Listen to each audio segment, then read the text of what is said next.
रख हौसला वो मंजर भी आएगा, प्यासे के पास चल के समुंदर भी आएगा। हे मुसाफिर रुक मत, एक दिन मंजिल भी मिलेगी और पाने का मजा भी आएगा। हाय, मैं दिनेश चौधरी और आज अपन एक छोटी सी कहानी के रूप में अपन स्टार्ट करते हैं कि एक बार एक मूर्तिकार जंगल से गुजर रहा था और गुजरते गुजरते एक पत्थर को देखता है और पत्थर को देख के वो सोचता है कि मैं इस जो पत्थर है इसकी एक अच्छी सी मूर्ति बना दूं, इसको रूप दे दूं। जैसे ही मूर्तिकार अपने औजार निकालता है और औजार निकाल के मूर्ति पर रूप देने के लिए वार करता है उसको, और उस पत्थर से आवाज आती है कि हे मूर्तिकार, क्यों तू मुझे दर्द दे रहा है, पीड़ा दे रहा है। बार बार ये आवाज सुनकर मूर्तिकार पिघल जाता है और वो उस पत्थर को छोड़ के आगे जंगल में निकल जाता है। जैसे जैसे आगे चलता रहता है एक पत्थर दोबारा उसको दिखाई देता है और दोबारा वो सोचता है कि इस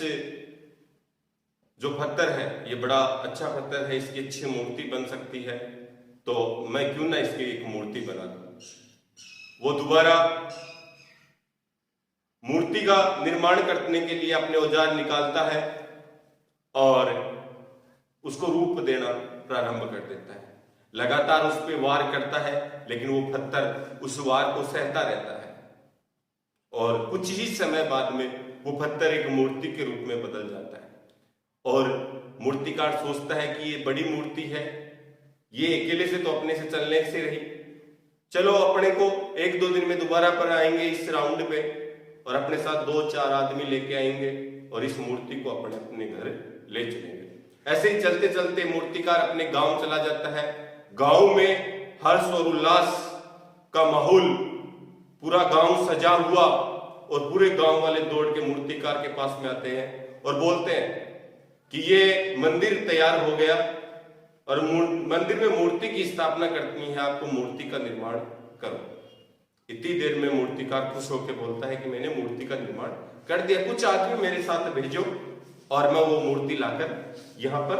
रख देता हूँ। इतने में ही सब जाते हैं, मूर्ति को उठा के मंदिर में लाते हैं, उसके ऊपर घी शहद यानी 52 प्रकार की मिठाइयों का अभिषेक करते हैं, चढ़ाते हैं और मूर्ति को मंदिर के गर्भगृह में रख देते हैं।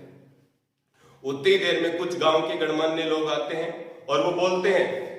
कि मूर्ति की स्थापना तो हो गई है, लेकिन अब अपने को नारियल तोड़ने के लिए, क्योंकि मंदिर में नारियल तोड़ने के लिए पत्थर की जरूरत होती है और मेरे वो ऐसा पत्थर भी चाहिए इस मंदिर में जिसपे नारियल तोड़ा जाए। तो मूर्तिकार खुश होकर बोलता है कि ऐसा मेरा एक पत्थर भी देखा हुआ है, चलो कुछ आदमियों को मेरे साथ भेजो और पत्थर भी लेके आते हैं। वो वहां से निकलते हैं और जो फर्स्ट टाइम में जो पत्थर मिला था उसको उठा के मंदिर के जो मूर्ति है उसके सामने नारियल तोड़ने के लिए रख दिया जाता है। कुछ समय बीतता है, हर इंसान जो भी मंदिर में आता है वो उस पत्थर पे नारियल तोड़ता है और वो कांच लगाता है, उस यानी कि मूर्ति पर चढ़ा देता है। एक दिन वो पत्थर बोलता है कि तू पत्थर मैं पत्थर, तुझ पे चढ़ते 52 प्रकार के भोग और मेरे डेली होती है कुटाई, ऐसा क्यों। तो बहुत अच्छी बात, मूर्ति अच्छी बात बोलती है कि जिस समय मेरे पे वार हो रहे थे मैंने उन वारों को सहा, तो आज मेरे यानी कि